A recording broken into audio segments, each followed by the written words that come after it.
ипекпен тапқаннан баяғы бір өткен заманда бір бай өмір сүрді. Бұл өте қатал болыпты. Бұл өзінің жетім баласын тынбай еңбек етсе де оны қамшылап ұра беріпті. Бір күні бай деген күрішкен жұмсауға барып, сен күріш алып кел деп айтыпты.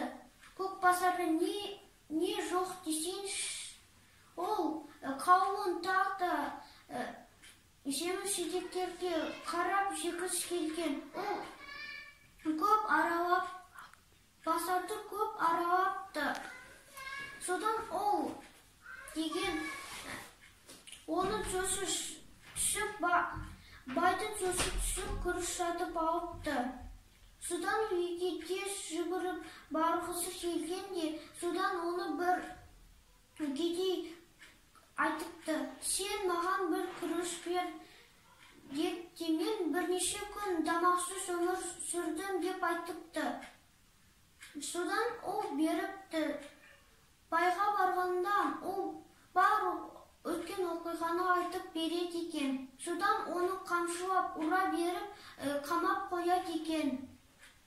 Бірнеше күннен кейін ол есін жиып далада жатқан екен. Сонда осы кедей оның қасында отырған еді күрішімен.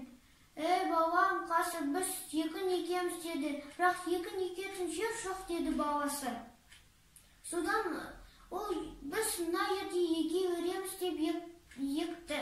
Бала ұшып тұрып еңбек істеді. Содан көп еңбек істеді. Содан бәрін алды да шашпай, төкпей бәрін етті. Содан бай кедей айтыпты.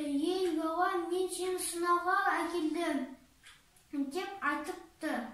Содан ол жоқ болып кетеді. Содан баласы